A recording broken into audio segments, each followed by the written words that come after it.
a film that took the box office by storm in 2016, let me introduce you to a top-notch Korean drama titled Descendants of the Sun. The film starts with a dramatic raid by South Korean Special Forces soldiers on a North Korean base holding important South Korean hostages. A special ops team is entering a field. Their commander, Captain Yoo Shi-jin, is incredibly talented and handsome. All troops are ready for battle. Shi-jin and his comrade D-young enter the enemy territory with a peaceful resolution in mind.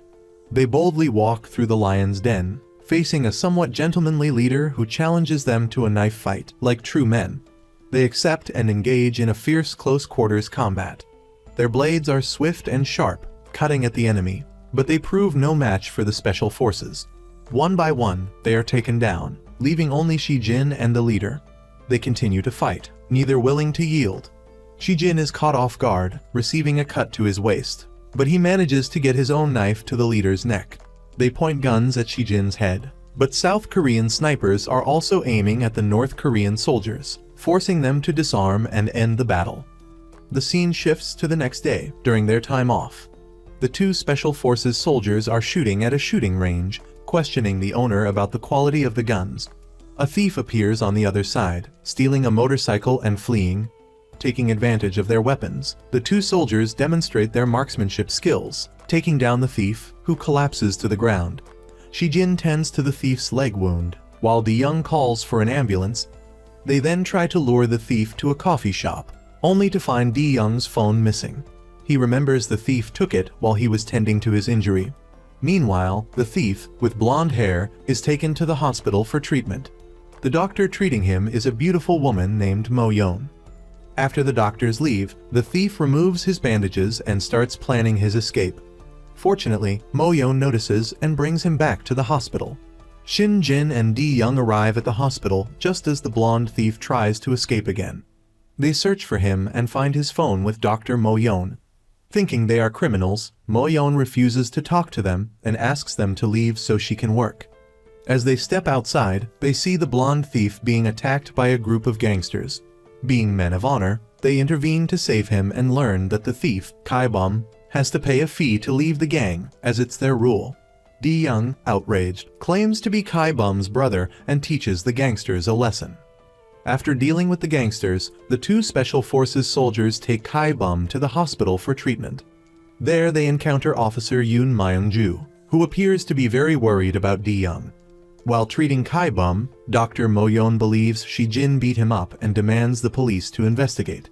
Shi-jin tries to explain the situation, but Mo-yeon doesn't believe him and pulls out her phone to call the police. Shi-jin stops her with a dramatic phone snatch and explains that he's a soldier on leave and just wanted to get his phone back. Lieutenant Myung-ju can vouch for him. Meanwhile, Myung-ju is scolding D-young for avoiding her, causing her worry. It turns out they are in love, facing many difficulties due to their professions, but D-young refuses to give up on their relationship. Since he can't convince Mo-yeon, Shi-jin follows her to the security room to check the cameras. There they have a heartfelt conversation and get to know each other better. Shi-jin finds her interesting and charming. While watching the security footage, Mo-yeon is surprised to see Shi-jin single-handedly take down the gangsters. She can't help but cheer him on, leaving Shi-jin embarrassed and laughing. Since he has spent the whole day at the hospital with Mo-yeon, Shi-jin wants to make it up to her by treating his waist wound, which was sustained during the rescue mission. Being alone in the room, Shi-jin starts using his impressive charm to flirt with Mo-yeon. He hopes that Dr. Mo-yeon will be the one to examine him during his next checkup. A few days later, Shi-jin and D-young go to the hospital to pay Kai-bum's medical bills, also giving Shi-jin a chance to see Dr. Mo-yeon. It's the day of his follow-up appointment, but seeing Mo-yeon struggling to save a critically ill patient, Shi-jin jumps in to assist the doctors. Later, he waits at the door for her until late evening, but she doesn't appear. That night, while exercising, Shi-jin receives an apology call from Mo-yeon for standing him up. However, it leads to Shi-jin getting a date with her. She readily agrees and they decide to meet at the hospital. Shi-jin sees news reports of two high-ranking officials of the Pa Kitten organization being kidnapped. He accepts the mission and informs his superiors of his location so they can send a helicopter to pick him up. Mo-yeon receives a call from Shi-jin saying he's on the rooftop. She rushes up there, unaware of what's happening. and sees a helicopter approaching. Shijin apologizes to Mo-yeon and promises to take her to the movies next time, then boards the helicopter and leaves. Mo-yeon watches the helicopter fly away with regret. The scene then shifts to Shijin's Special Forces team preparing to parachute into the mission area to rescue the hostages. The helicopter alarm sounds, the rear hatch opens, and the soldiers jump out, one by one, landing in the combat zone. Shijin's team finally reaches the combat base and discusses the rescue plan with the Pak-Hitan military forces. In a hostage rescue simulation, one of Shijin's team members steps on a mine, causing chaos and seemingly endangering the entire team. This leads to the host forces belittling the South Korean Special Forces, claiming they are too weak to complete the mission. Everyone else endures the insults, but Shijin doesn't. He charges forward and attacks Captain Paul Racker of Pak-Hitan. This becomes a duel between two men, representing their respective countries. No one dares intervene. It's also a fight for Shijin to reclaim his team's honor. Fortunately, their superiors arrive and stop the duel. Meanwhile, Mo-yeon is struggling with a very difficult and risky surgery. Her colleagues warn her that she lacks the experience, but she insists on performing the surgery. Unfortunately, the operation fails, and the patient's condition deteriorates. Fortunately, Mo-yeon is there to save the patient from critical danger. At the same time, Shijin is putting in all his effort to complete the mission. Mo-yeon is also fighting hard to save her patient's life. Finally, Shijin eliminates all the enemy forces and rescues the hostages. He even saves a Pak-Hitan soldier from a hidden mine. Meanwhile, Mo-yeon successfully saves her patient. After exiting the operating room, Mo-yeon is furious with her colleague's carelessness but doesn't reprimand her because she is pregnant. The next morning, Mo-yeon leaves work, exhausted and disheveled. She's surprised to see Shijin waiting for her and quickly tries to hide her unconfident appearance.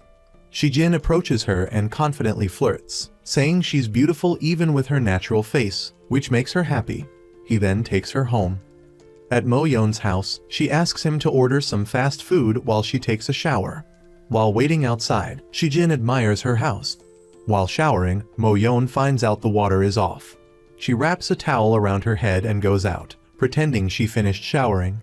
However, Shijin finds the water bill notice she forgot to pay, revealing the truth. Mo-yeon has to use the water from the refrigerator to finish showering. Shijin finds her behavior very amusing and endearing. Later, they enjoy a nice meal together. Next, they go to the movies for a date. Shijin finds it fantastic to be watching a movie with the woman he likes.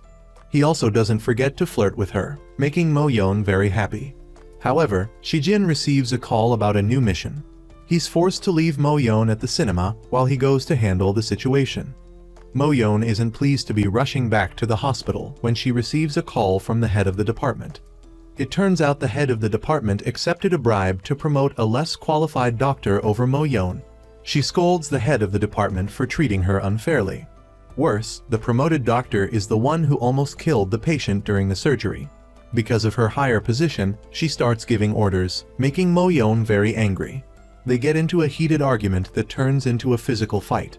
Thankfully, their colleagues arrive and stop the commotion. Mo-yeon is forced to memorize dialogue for a filming session the next day. She's overwhelmed with frustration and resentment, tears welling up in her eyes. Meanwhile, Shijin's team completes a mission and is then informed by Major Gil-jun that they are granted an 8-month leave.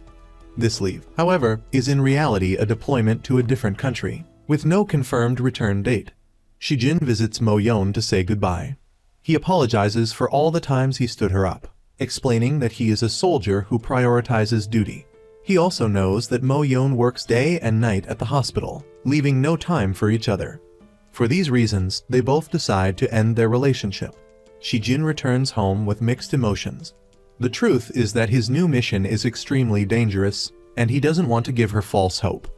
8 months later, in the Yuka region, Shijin's team is tasked with defusing mines, a very risky mission. While searching, they find an unexploded bomb. Shijin orders his team to disarm it and takes full responsibility. His superior scolds him and Di-young, but Shijin responds with a clever demonstration that leaves his superior speechless. As punishment, they are both ordered to run and train for the entire team. Meanwhile, thanks to her hard work, Mo-yeon successfully completes her mission and is promoted to professor at the hospital. While she and her team are having lunch at the cafeteria, the hospital director approaches Mo-yeon and invites her to have dinner at his private residence. That evening, Mo-yeon goes to his room and discovers his intentions to take advantage of her. As a woman of integrity, she refuses to be exploited. She directly hits him in the face with her handbag, without any hesitation. The next day, during a hospital meeting, the director seeks revenge on Mo-yeon by ordering her team's transfer to the Yuka region, essentially forcing them to go. Mo-yeon is shocked and helpless in the face of this decision. Her team travels to Yuka, finding the scorching weather very tiring. Later, a helicopter arrives to pick up the team. Among the soldiers disembarking, Mo-yeon is surprised to see Shijin, the man she has been longing for day and night. However, Shijin walks past her as if they are strangers. Shijin approaches the group of volunteer doctors and introduces himself. His team will be responsible for transporting and bringing the doctors to the base camp. Upon arriving at the base, the doctors are warmly welcomed by the soldiers, which pleasantly surprises them and differs greatly from their initial perceptions of the place.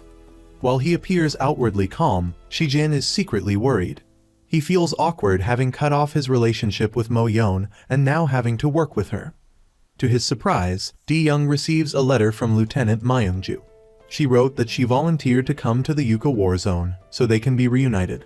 At the same time, in their hometown, Myung-ju is talking to Major Gil-jun, her father. He tells her that coming here will only make things more difficult for D-young. He wants her to be with Shijin, but because of her love for D-young, Myung-ju is determined to come despite the consequences, leaving her father speechless. Mo-yeon is taking a walk when she encounters a group of children playing near the camp.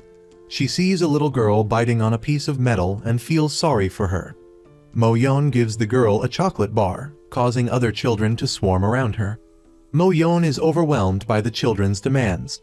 Shijin appears and helps her by saying there is a picnic happening at the camp and the kids can join. He then reminds her to stay within the safe zone next time, but Mo-yeon ignores him and walks away. She accidentally steps on something, causing Shijin to yell that it's a landmine. Mo-yeon is terrified. Shijin pulls her away and puts himself between her and the mine. They tumble to the ground, ending up on top of each other, but thankfully it's not a mine. Shijin takes the opportunity to ask how she's doing, and Mo-yeon realizes he tricked her about the mine. She's embarrassed and leaves without attending the picnic. The next day, a medical examination and blood draw are taking place at the camp. Mo-yeon gets her revenge on Shijin for tricking her by ordering him to be the first to get his blood drawn. Seeing his hesitation, she teases him. However, Shijin calmly stabs himself with a needle, shocking her. Over the next few days, Shijin and Mo-yeon have to interact more due to their work, leading to their feelings for each other resurfacing. Meanwhile, a mafia organization is running rampant. The leader threatens police with weapons, demanding them to release their men and merchandise. It turns out the police have been taking bribes from the mafia. The mafia leader even shoots the police commander in front of other officers, who are powerless to intervene. The scene shifts to the camp's dining hall, where Major Gil-jun approaches D-young. In the guise of a superior and Myung-ju's father, the major orders D-young to break up with his daughter. He doesn't want to risk ruining her future prospects, and this is an order from a superior that D-young cannot disobey. Through Shijin's narration, we learn that D-young and Myung-ju first met during a training competition. D-young carried his teammates' backpack so they could reach the finish line first, earning the victory. His reason? He wanted to win so he could have leave to attend his ex-girlfriend's wedding. Later, Myung-ju prepared a beautiful white dress for herself and asked to accompany D-young to the wedding to get revenge on his ex-girlfriend. Seeing Myung-ju's beauty, D-young felt a little flutter in his heart. From that point, their feelings blossomed, making them a much-admired military couple. However, Myung-ju's father intervened, leading to the current situation. That evening, the medical center issues a Level 2 alert, putting the entire military base on high alert. It turns out that a VIP patient, the Arab League President Mubarak, is being transported to the base for treatment. Important information is reported to the Blue House, the Korean presidential office. In the emergency room, the president's bodyguards demand that the doctors provide first aid and wait for the lead surgeon to arrive within an hour. However, the VIP patient is in critical condition, with a swollen abdomen, low blood pressure, and internal bleeding. Mo-yeon insists on immediate surgery, but the bodyguards refuse to allow it, distrusting the skills of the Korean doctors. They even point their guns at Mo-yeon despite her pleas, even though the patient could die within 20 minutes. The commanding officer informs Shijin that the patient's survival is now less important than who takes the responsibility. Shijin steps up, takes full responsibility, and allows Mo-yeon to perform the surgery. He defies his superiors and, alongside his team, points their guns at the Arab bodyguards. The situation is extremely tense with both sides pointing guns at each other. Shijin and his team form a line, creating a protective barrier against the Arab bodyguards and ready to fire back if threatened. Meanwhile, Mo-yeon and the other doctors bring the patient into the operating room and begin the surgery. Outside, the commanding officer desperately tries to stop this reckless action. But inside, both sides are still pointing their guns at each other. The tension in the operating room is just as high. The doctors are extremely worried. If the patient dies, not only will they face repercussions, but the soldiers here might not survive to return home. However, Mo-yeon remains determined to operate. After a grueling process of cutting, stitching, and patching, the doctors finally manage to save the VIP patient's life. The surgery is more successful than expected, but the Arab doctor blames Mo-yeon's team for operating on the patient while he was unconscious. Mo-yeon counters that the patient would have been dead if they hadn't intervened. However, they are still worried because the patient hasn't regained consciousness yet. Meanwhile, at the Blue House, a meeting is taking place to find a solution to this situation and determine who will be held responsible. Later, Major Gil orders Di-young to demote Shijin and confine him to a detention camp pending interrogation. Shijin is subsequently disarmed, his military belongings confiscated, and placed under house arrest in the military supplies warehouse awaiting trial. The commanding officer, Bung-so, arrives in a fury, accusing Shijin of creating a mess and putting many people at risk. But Shijin doesn't regret his actions. Bung-so later has a private conversation with Mo-yeon, saying Shijin's rash actions have ruined his years of service. He adds that if the VIP patient doesn't wake up, they might not all survive to return home. Bung-so also orders Di-young to cancel his mission and return to the country immediately to avoid future complications. Di-young only has time to say goodbye to Shijin, telling him his orders today were just and honorable. They promise to drink for 3 days and 3 nights when they return home. After Di-young leaves, Mo-yeon visits Shijin in his cell. They discuss the events of the day and its consequences. Shijin insists that his life is about protecting the old and the beautiful, so he doesn't regret his actions. Mo-yeon is touched by his words. Before leaving, she gives him a cute mosquito repellent. Finally, their luck turns as the president wakes up. The doctors breathe a sigh of relief. The next morning, the president is transported back to the city by helicopter, while everyone bids him farewell. At the airport, Di-young receives the good news and tells the remaining soldiers to train hard. On his way to the plane, he meets Myung-ju. She is very emotional to see him again, and without hesitation, slaps him for running away. Di-young simply instructs Myung-ju to stay safe and takes her in a hug, treating her like a comrade. This makes her uncomfortable, as her feelings for him remain unrequited. Back at the Blue House, a call goes out to Commander Gil, requesting that they keep the surgery a secret. As for Captain Shijin, whether he will be punished or commended is up to the military to decide.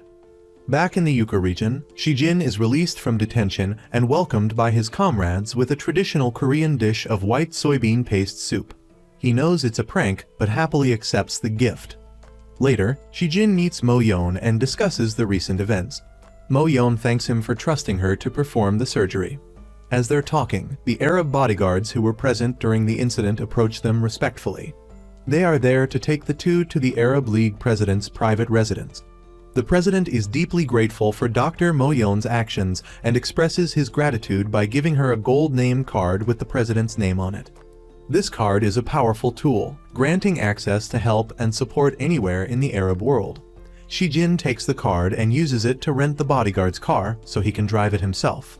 They have 2 hours before returning to base, so he takes Mo-yeon on a date. They have a heartfelt conversation that deepens their connection. The scene shifts to a funeral at the airport, honoring 2 fallen soldiers. There we encounter Argus, the mafia leader, and learn he was once a comrade serving in the military alongside Shijin. The next day, Mo-yeon searches for Shijin throughout the camp, but can't find him. An army soldier tells her he went to a disciplinary hearing. At the camp, high-ranking officers are holding a disciplinary hearing for Shijin. He is penalized with 3 months of salary and his name is removed from the list of those eligible for promotion to lieutenant. Shijin accepts the decision and reluctantly complies. Upon returning, Shijin is heartbroken that his hard work for promotion has been undone. That night, he plans to drink from a bottle of apple cider he's kept for a long time to drown his sorrows. Mo-yeon arrives, and Shijin invites her to join. She picks up the bottle and takes a drink.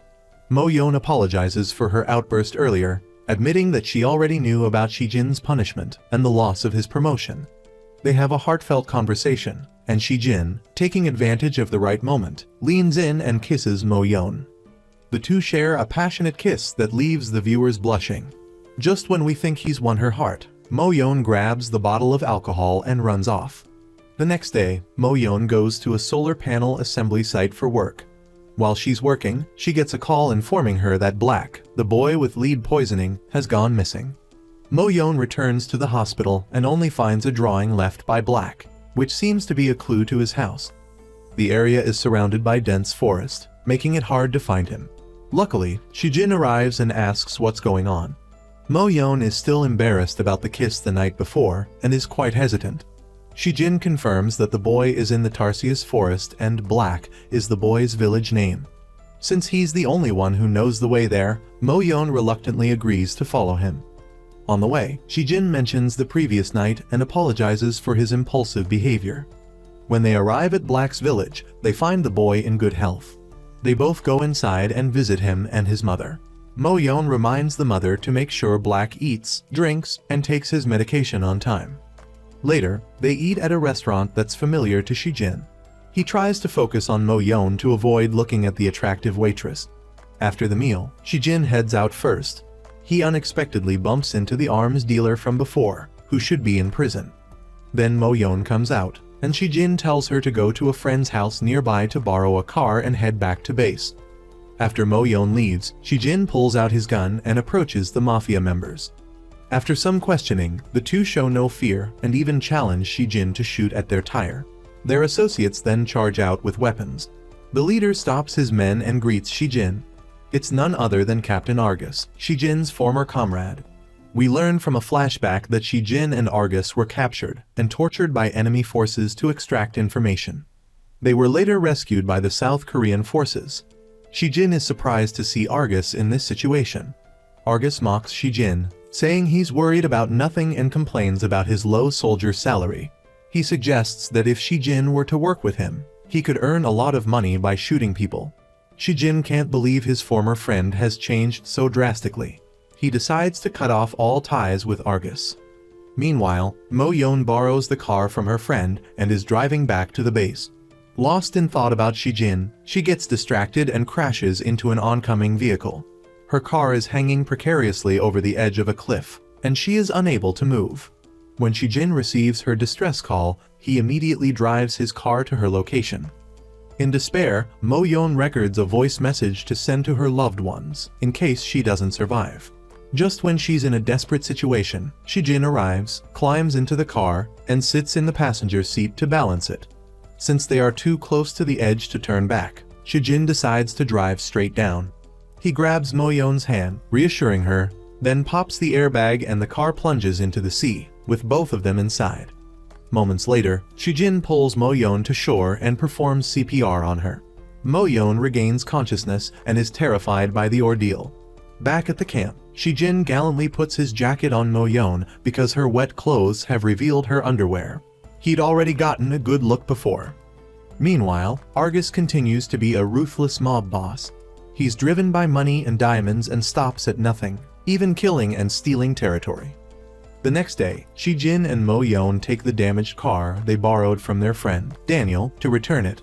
Daniel is devastated by the sight of his destroyed car. Mo-yeon offers to pay for the repairs, but Daniel insists on fixing it himself. Later, Shijin teaches Mo-yeon how to use a walkie-talkie since it's more convenient than using cell phones here. While they're talking, Myung-ju arrives. She's been transferred here to assist the medical center. She tells them she came to get married to Shijin, which causes Mo-yeon to feel a little jealous. However, they are only platonic friends. Outside, Mo-yeon secretly tries to eavesdrop on their conversation.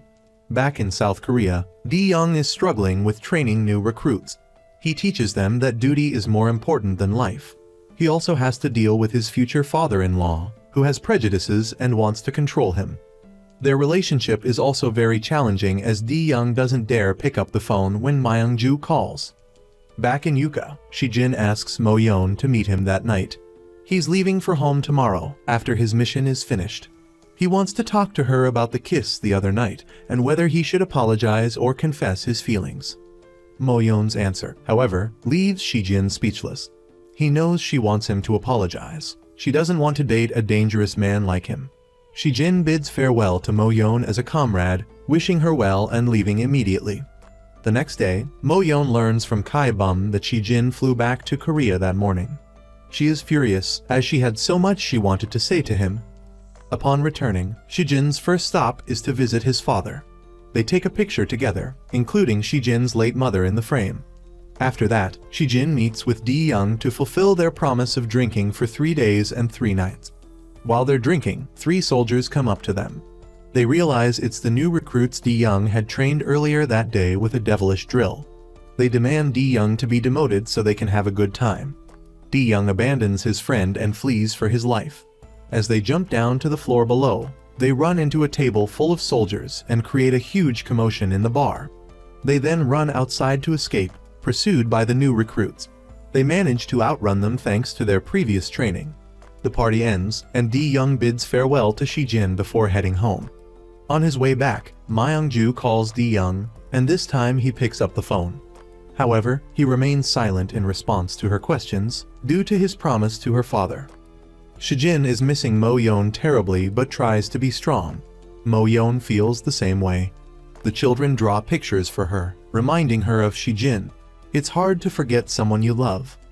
After spending time volunteering in Yuka, it's time for the group of doctors to return home. They take photos to commemorate their time here. They are divided into 2 groups to board helicopters back to the airport. As Mo-yeon looks out at this land filled with memories, an earthquake strikes, devastating buildings and homes. The scene is utter chaos. At the airport, everyone is trying to leave Yuka, but Mo-yeon's group of doctors decides to stay and assist with rescue efforts. South Korea receives the news and quickly sends a rescue team to Yuka, including Shijin and D-young, because their beloved women are there. The rescue efforts in Yuka are intense and frantic. The soldiers and doctors work hard to save victims of the earthquake. By evening, they have confirmed 14 fatalities. Meanwhile, a helicopter transports Shijin's Special Forces team back to Yuka to assist with rescue efforts. Mo-yeon is stunned to see Shijin. It's only when a black man asks for her help that she snaps out of it.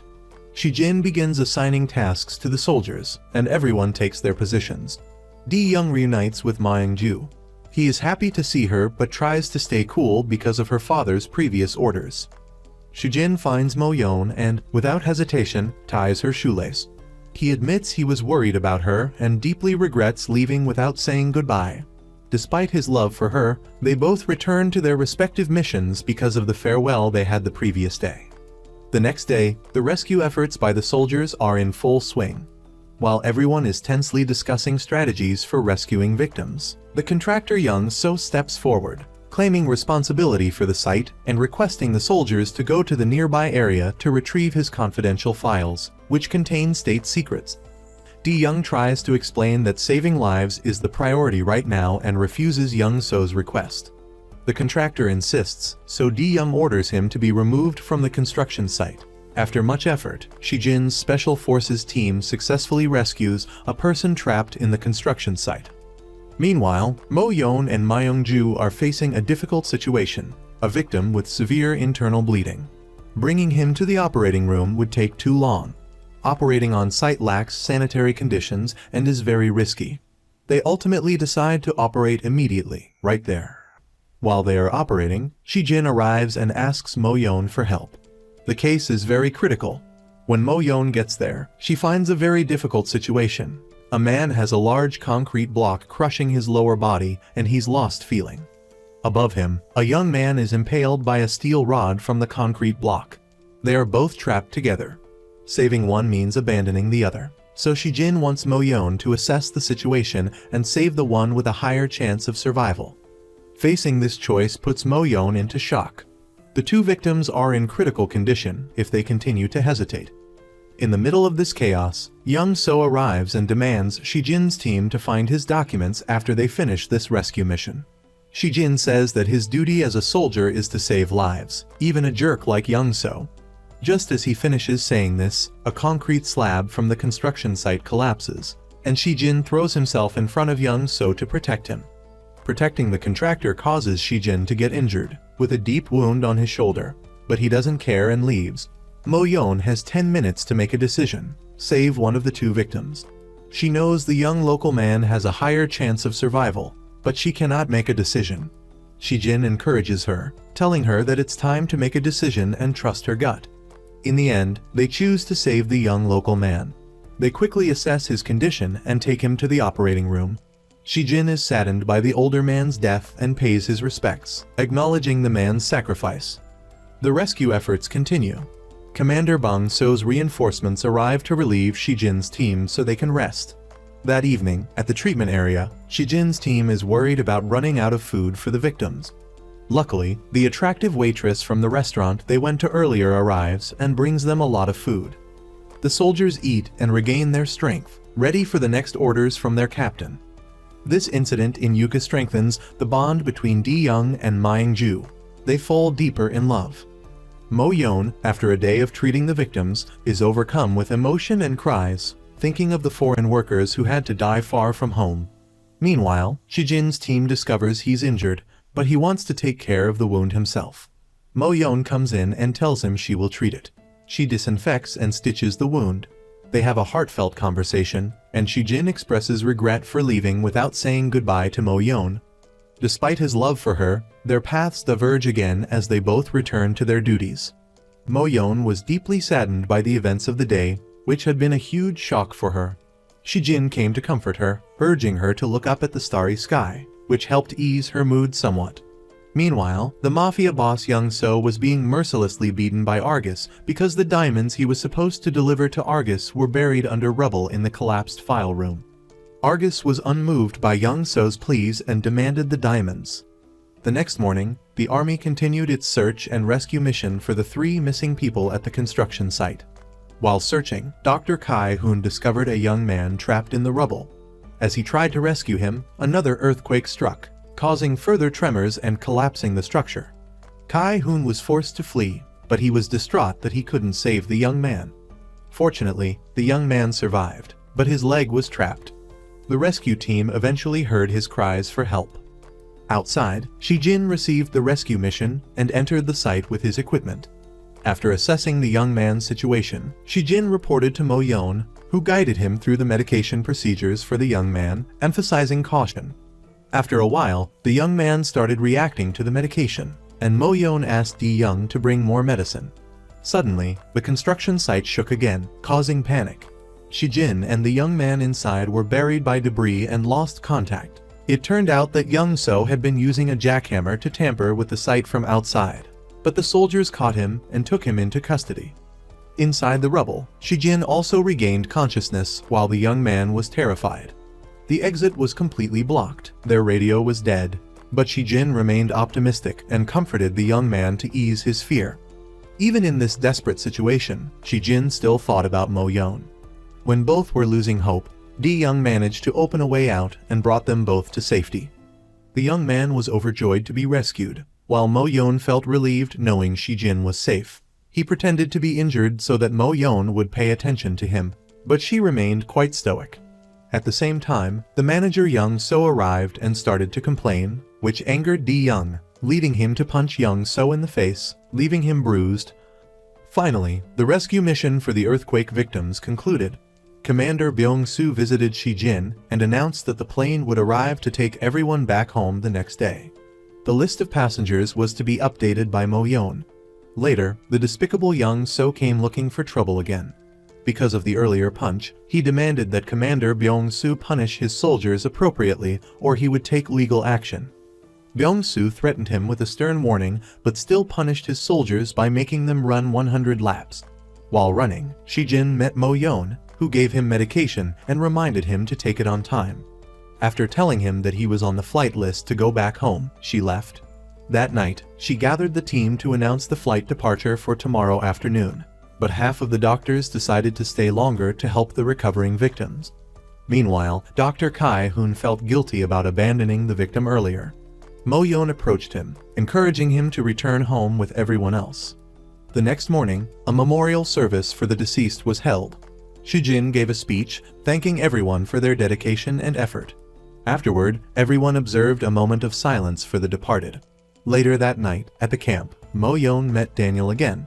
He had repaired the radio, and Mo-yeon used it to play a warm, romantic song for everyone. Music can truly heal emotional wounds. When Shijin arrived at the radio room, the song had just finished. Ironically, the next song that played was Mo-yeon's rejection of him when she was trapped on the precipice. The lyrics were actually Mo-yeon's confession of her feelings for Shijin. She rushed to turn it off, but it was too late. The entire camp, including the patients, heard the confession. It was too late to stop it, as Shijin had already heard everything. Mo-yeon was embarrassed and ran away, but Shijin chased after her, stopping her to clarify the confession. Her flustered response only intrigued him further. He pressed her about the recording, but she repeatedly denied it. Seizing the opportunity, Mo-yeon ran away again. Back in the clinic, she was teased by the other doctors, making her even more embarrassed. She returned to her room and ran into Myung. Myung told her that she was more scared of being apart from the person she loved than she was of her profession being jeopardized. Then, Myung went to see Shijin, who was also grappling with similar feelings. Myung was exasperated by their behavior and urged them to talk openly and honestly so they could understand each other's needs. The next day, while watching the soldiers run, Mo-yeon was teased by her colleagues. As soon as they mentioned Shijin's name, she fled in panic. But she ran into Shijin himself at the window, who was watching her. He told her there was no need to avoid him because everyone had already heard the confession. Then he invited her to a meeting. On the way back to the camp, they talked a lot in the car. Suddenly, their vehicle hit a landmine, stranding them in a dangerous minefield. After checking the situation, Shijin realized they had strayed into a highly dangerous area. He gathered their belongings and set out to find a way out. They carefully explored the area and discovered an unexploded bomb, which Shijin marked with a warning flag. After searching for a while, they eventually escaped the minefield. Since they had no pens, they used Mo-yeon's lipstick to write a warning sign for others to avoid the area. They continued walking back to the camp. Their radios and phones were out of range, so they couldn't call for help. When they were worried about reaching the camp on time, they were lucky enough to be picked up by a farmer in a truck. They continued to talk in the truck. When she revealed that she stayed because of Shijin, he was surprised. She didn't want to be separated from him any longer. After their previous encounter, Mo-yeon asked him a similar question, not knowing whether to apologize or confess her feelings. They ended up sharing a passionate kiss in the truck. That night, Young-so found the safe containing the diamonds and delivered it to the mafia. After being threatened by Argus, he was released.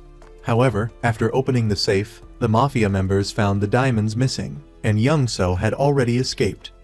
The next morning, everyone gathered to say goodbye to the volunteer group returning home. Everyone was surprised to see Young-so on the bus. He remembered that he had found the diamonds and had swallowed them to smuggle them back to South Korea. Dr. Kai-hoon was missing, and Mo-yeon ordered the bus to depart for the airport immediately. However, mafia members blocked the entrance to the airport, trying to find Young-so. Luckily, he managed to evade them. Today was the day the South Korean commander-in-chief was visiting. Shijin's military team and Dr. Mo-yeon were present to stand in line and welcome the very grand delegation. Later, at Commander Gil's office, all three couples were present as per orders. The commander first praised Mo-yeon for her bravery in rescuing the kidnapped ambassador, thanking her for her contributions to the country. After Mo-yeon left, the commander spoke about the romantic relationships between his three subordinates, acting like a father figure.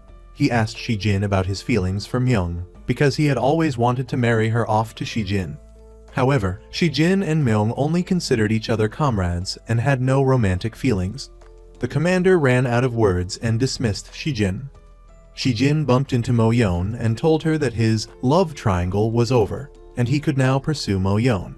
Meanwhile, in the commander's office, he was having another conversation with his daughter and Di-young. He tried to pressure Di-young by using the bullet, but they held hands to show their commitment to each other. After Myung left, Commander Gil had a man-to-man talk with Di-young.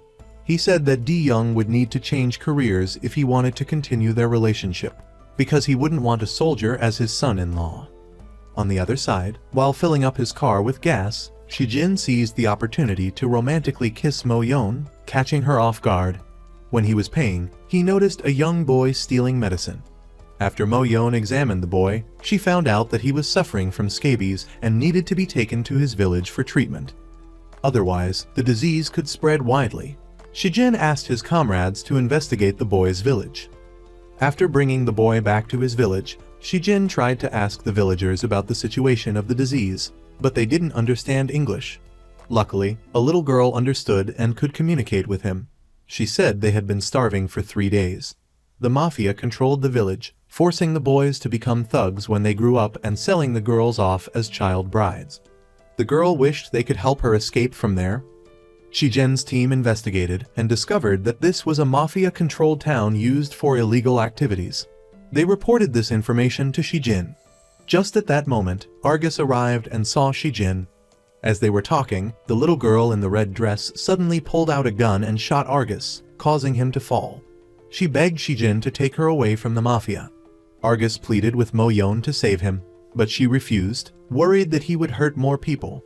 Shijin, however, urged Mo-yeon to do her duty as a doctor.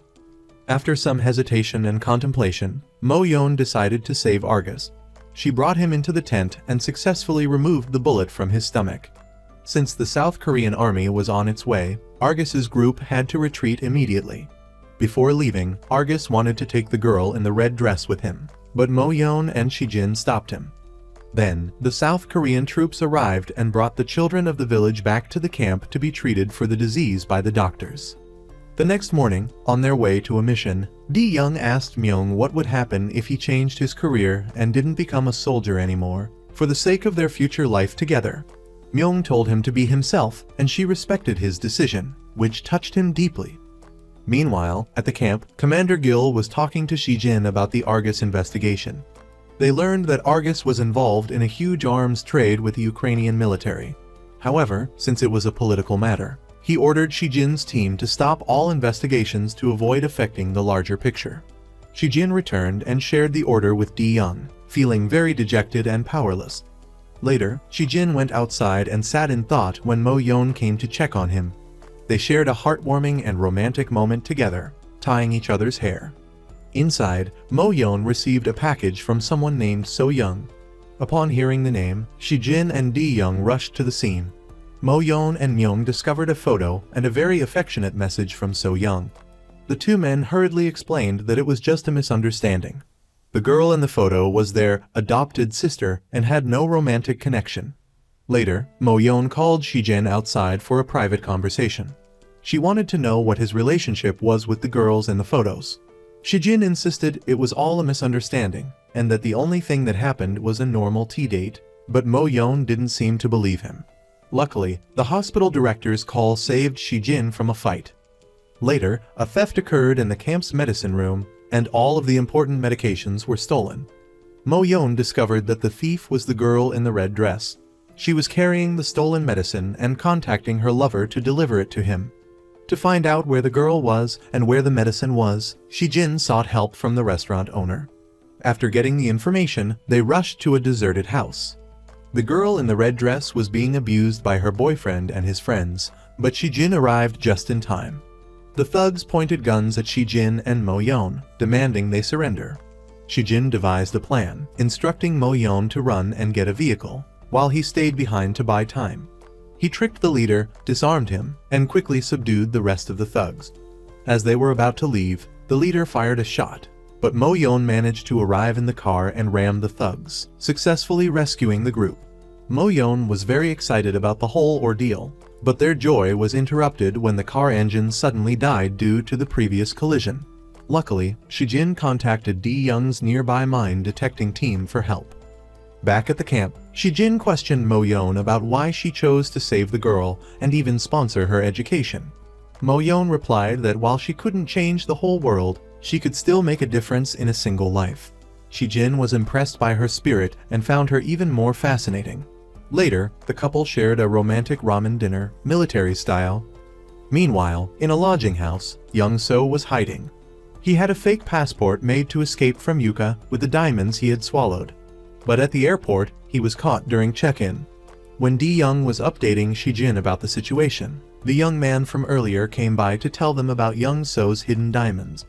This made them understand why he had risked his life to have the rescue team search for him during the earthquake.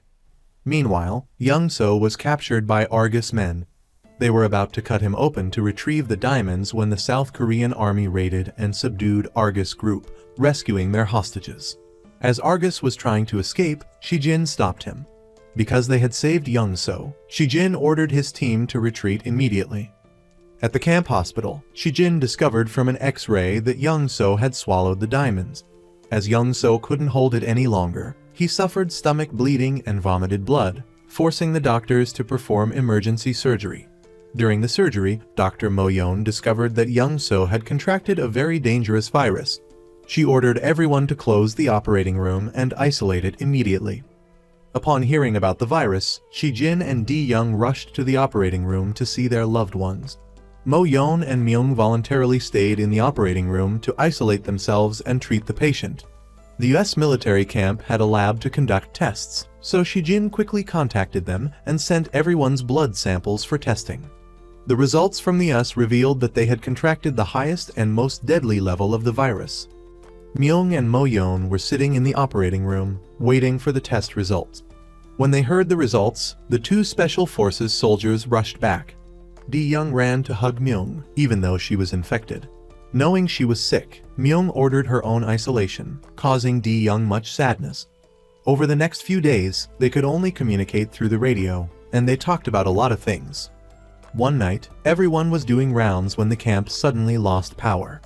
The breathing machine in Young-so's operating room stopped working, causing him to writhe in pain. Everyone was panicked, unsure what to do. Fortunately, Kai-hoon arrived and controlled Young-so, but he was bitten on the hand. Eventually, they managed to subdue him, inject him with a sedative, and provide emergency care. They saved Young-so, but Kai-hoon was now exposed to the virus and had to be immediately isolated. The next day, Myung's condition worsened.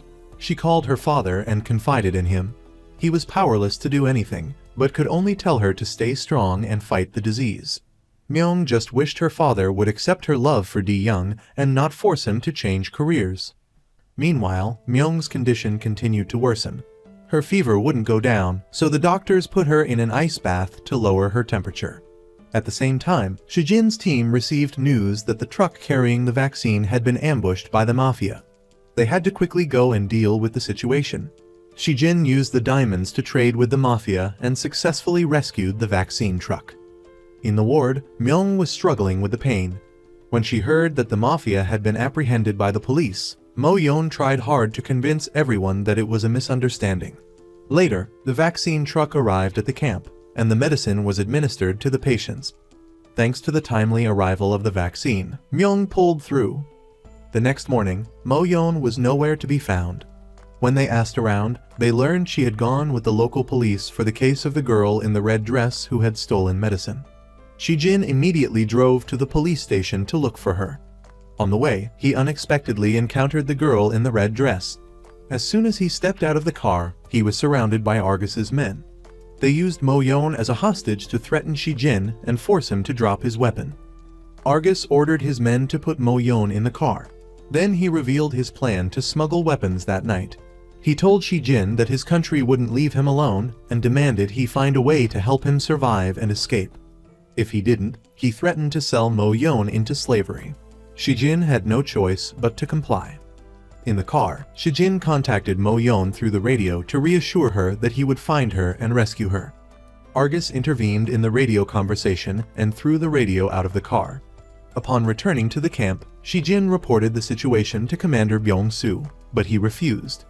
When the Blue House Korean presidency called, Shijin reported the situation to them as well. Commander Byung-soo was stunned and powerless when Shijin dared to do this. The Blue House refused. They couldn't jeopardize a national plan for one individual. Shijin, furious, confronted his commander and was determined to rescue Mo-yeon.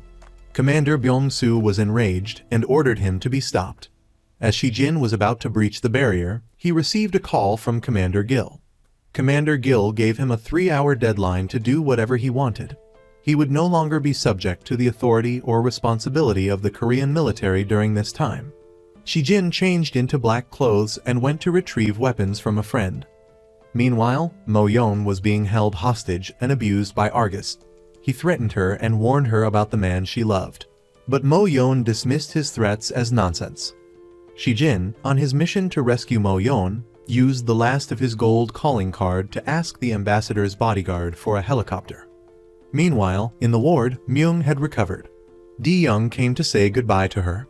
He knew Shijin was facing a difficult battle alone and needed his help. Di-young then briefed 3 other soldiers on the battle plan and began to gear up for their mission as true Alpha team members. That night, Shijin arrived at the enemy base and infiltrated it. As a high-ranking officer, he easily took down the guards at the entrance and proceeded to take out mafia members one by one. Then, Di-young's team arrived just in time to help him. He devised a plan and assigned tasks to each member. At the Blue House, Commander Gil was being reprimanded by the leaders for authorizing the soldiers' actions without permission. With unwavering conviction, he defended his actions and took full responsibility. Meanwhile, Shijin's team had arrived and confronted Argus. Seeing the wound on Mo-yeon's face, Shijin was enraged. However, he froze when he saw that Mo-yeon was wearing a bomb and ordered the sniper outside to cease fire. The rescue helicopter arrived, and Argus demanded Shijin allow it to land, threatening to detonate the bomb and kill everyone. His team discovered that the bomb's detonator was on Mo-yeon's shoulder. Shijin ordered Mo-yeon to stay still and aimed his gun at her shoulder. A fierce gunfight ensued, eliminating the enemy, and Shijin's team emerged victorious. However, the bomb timer was still running, forcing Sergeant Choi to disarm it. Shijin talked to Mo-yeon, trying to keep her spirits up. Luckily, the bomb was disarmed at the very last second. Shijin threw it out just in time as it exploded. Argus, still alive, fired a shot at Shijin, but he had been wearing bulletproof armor and then killed Argus himself, ending the life of the vicious mafia boss. The mission was complete. Shijin reported the outcome to Commander Gil, who was very proud of his accomplishments. There was no punishment for Shijin. As the leaders were reprimanding Commander Gil, the South Korean president unexpectedly joined the meeting. Instead of reprimanding him, he commended Commander Gil for his right decision in a life-or-death situation and promoted him. At the camp, Myung was overjoyed to see Di-young return safely and rushed to embrace him. At the airport, Shijin handed over Argus' body to the American military for their disposal. They thanked him for his success, but said they would have to write a lengthy report. At the camp, Mo-yeon announced to the group of doctors that they would officially end their mission in Yuka and return to South Korea in 2 days. Despite the hardships they had endured, everyone was reluctant to leave. The group of doctors then visited the patients under their care. They also reminded them to pay attention to their health and recover well. Mo-yeon and Shijin met up. She had forgotten all their misunderstandings and embraced Shijin. She told him she would see him again in South Korea and hoped they could date properly. Then, they took the girl in the red dress to Shijin's friend, Valentine, and asked her to be a guardian for the girl.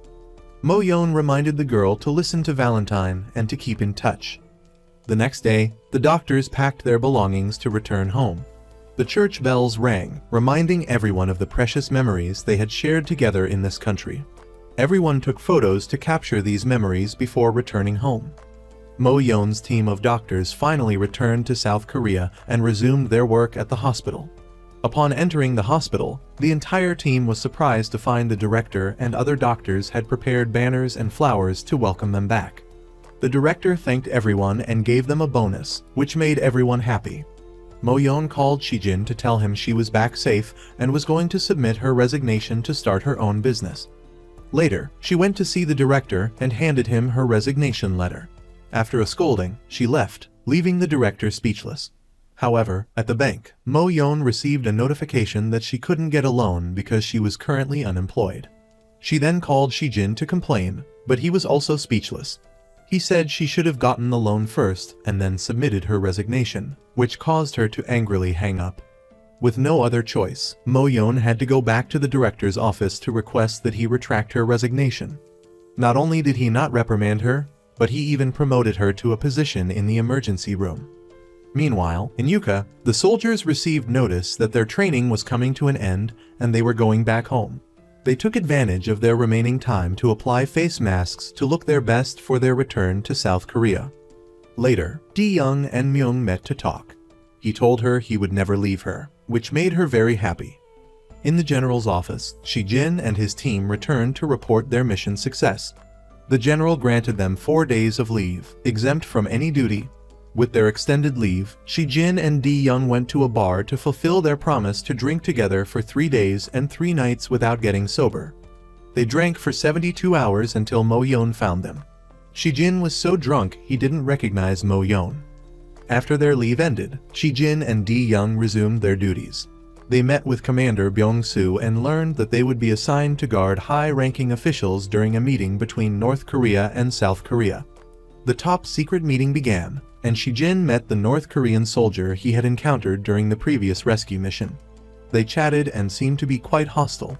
After the meeting ended, they went to eat cold noodles together, a traditional North Korean dish.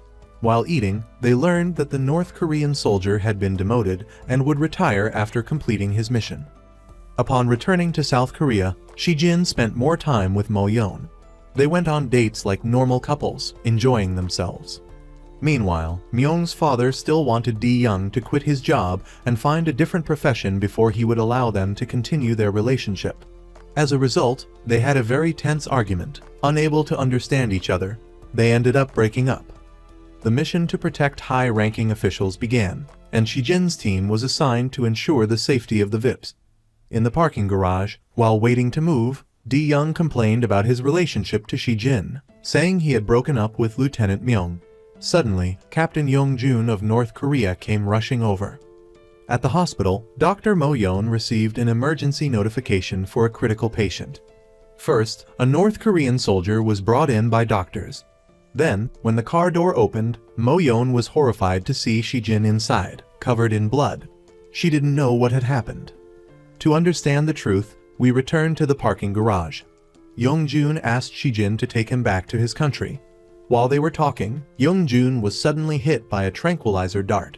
A group of masked men with weapons stormed in, firing wildly. They then grabbed Yong-jun and drove off, pursued by Shi-jin. Shi-jin chased them, getting in front of their car. He used his last bullet to shoot out a fire extinguisher nearby, creating a smokescreen, but he was hit by a stray bullet and fell. Although he stopped the car, Shi-jin was now in critical condition due to the gunshot wound. Back in reality, Dr. Mo-yeon was desperately trying to resuscitate Shi-jin, whose heart had stopped. Miraculously, Shi-jin woke up. He didn't care about his own condition and immediately asked about Captain Yong-jun, which made Mo-yeon furious. Instead of worrying about himself, he was concerned about the other person. Meanwhile, Yong-jun had regained consciousness and was causing a commotion at the hospital. He threatened a female doctor because he was worried about being captured and taken back. But he soon collapsed due to excessive blood loss. The doctors then performed surgery to remove the bullet from his body and discovered something on him. It turned out that Captain and Yong-jun had been using a fake passport to escape to Yuka and was being hunted by an armed group. Shi-jin heard this and realized something was wrong. Later, Di-young brought Captain into the same room as Shi-jin for easier protection and investigation. When they were alone, Mo-yeon gave Di-young a chip she had taken from Captain An. Once Captain An had stabilized, Shi-jin and Commander Bong-so started to investigate to find out why he had come to Yuka. However, despite all their attempts, Captain An wouldn't say a word. Meanwhile, the intelligence agency investigated and deciphered the chip, discovering that Captain An was involved in a murder plot and suspected to be the wanted murderer. It turned out that a witness in Japan had been shot dead by a sniper who was a subordinate of Captain N. Captain An was now suspected of murdering his subordinate in connection with the crime of the 893 organization. In the hospital room, every word and gesture was being monitored by the intelligence agency, so Captain An couldn't reveal any secrets. Knowing this, Shi-jin asked Mo-yeon to stage a play to deceive the intelligence agency.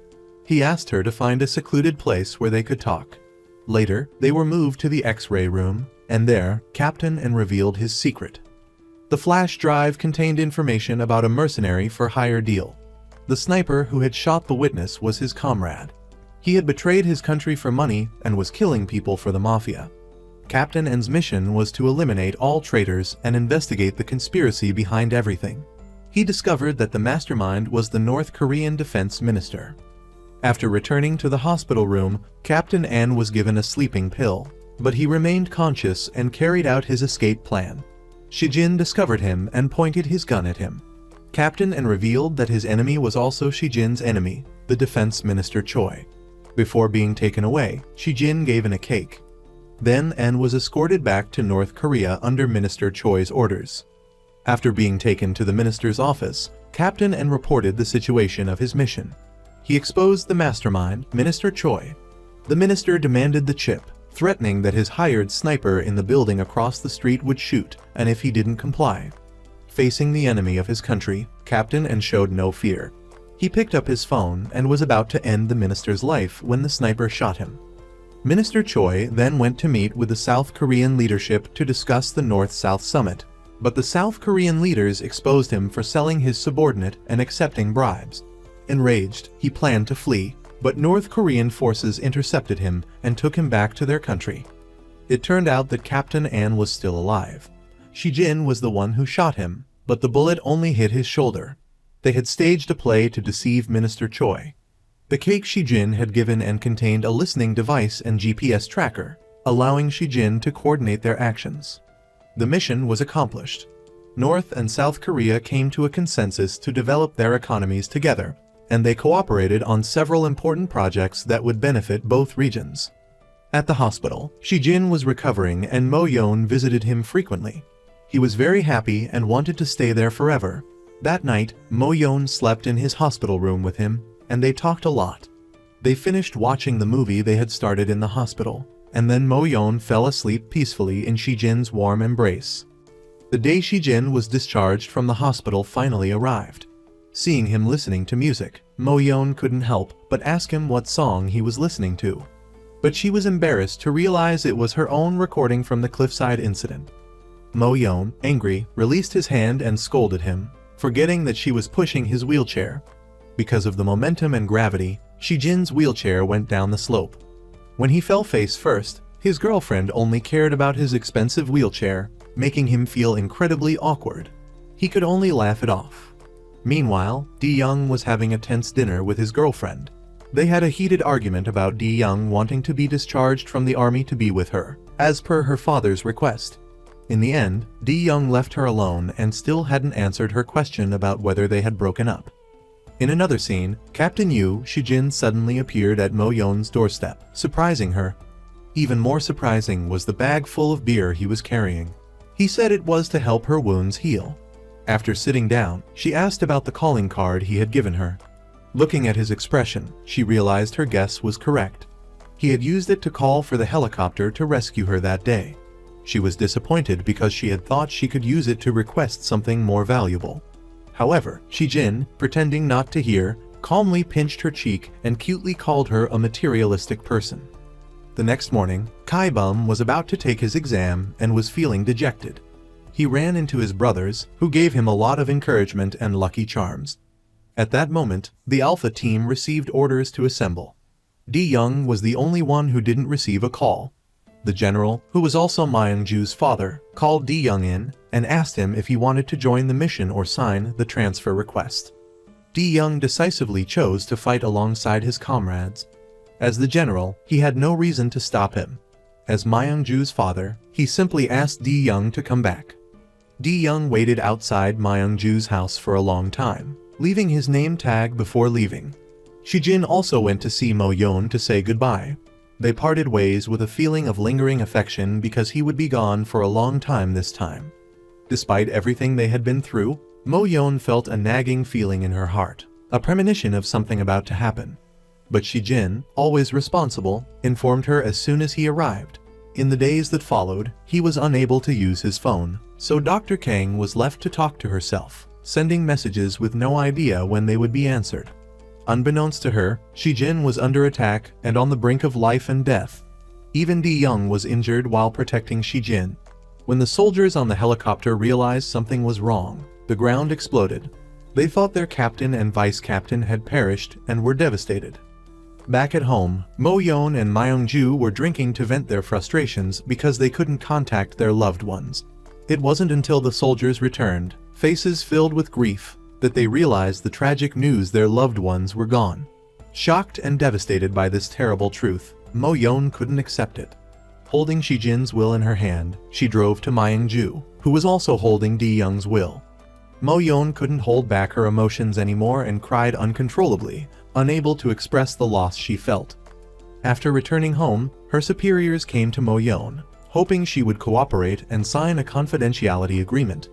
Feeling unfair about Shijin's sacrifice, she couldn't understand why the country he died defending wanted to keep his sacrifice a secret. In the days that followed, Mo-yeon buried herself in work to forget the pain. While confiding in her best friend, she couldn't hold back her tears and broke down. In another scene, Mo-yeon met Myung-ju at a bar and received a symbolic friendship bracelet from Captain Yu. It was also a farewell as Myung-ju was being reassigned to Uruk. Returning home, Mo-yeon was surrounded by memories of her and the captain. She cried again, missing him. Perhaps crying was the only way she could heal herself. Some time later, Mo-yeon began volunteering in Africa.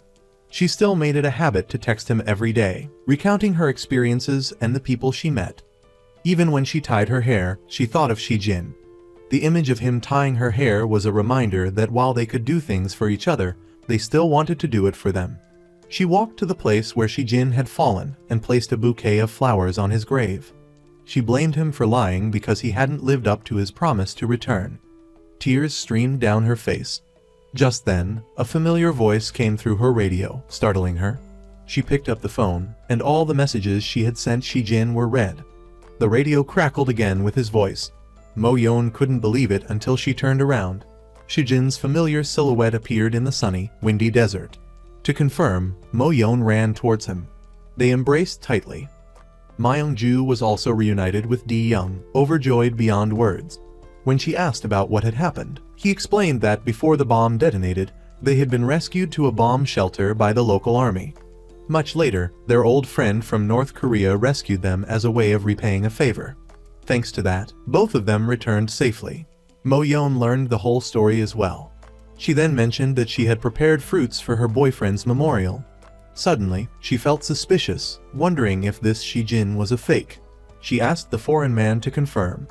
After confirming, she thoughtfully pushed the offering plate towards Shijin, inviting him to enjoy it since it was prepared for him. It was ironic when her hospital colleagues called to check on her, catching Shijin enjoying the offerings. They were scared, but eventually realized that this Shijin was real. In another scene, Shijin and Di-young returned to their unit, welcomed by everyone. Their superior, who couldn't stop talking about his contributions, wasn't aware that no one was listening anymore. He was so embarrassed that he made them write reports as thick as holy books. Di-young, being single, was assigned the task of writing the report. Shijin, free to date Dr. Kang, went camping and barbecuing with her. That night, they reminisced about the past, and Shijin leaned his head on Mo-yeon's shoulder, cutely. He was about to take things further, but she declined, making him pout like a child. Later, the Alpha team was working, as if preparing to welcome a very important VIP. It turned out to be a group of extremely beautiful and talented female idols, turning the entire platoon into professional fangirls. Mo-yeon, seeing this on a recording, tried to act cool, but her expression betrayed her jealousy. To retaliate, she asked the interviewer if she had a boyfriend on air. She cheerfully replied that she didn't, because she was too busy. Of course, Shijin was jealous and sulked, but Mo-yeon reminded him of the female idols, leaving him with no choice but to accept defeat. Later, while Shijin was washing his car, nicknamed Big Boss by Mo-yeon, she excitedly got out to help him. Shijin ended up getting washed along with the car. Another scene with a strong dog food vibe. Finally, after all the ups and downs, the promise to return the rock to its birthplace was fulfilled by Shijin and Mo-yeon. They watched the stars together, enjoying this moment of happiness. They had different responsibilities and their own skies to protect. This love story was a new beginning for an old ending.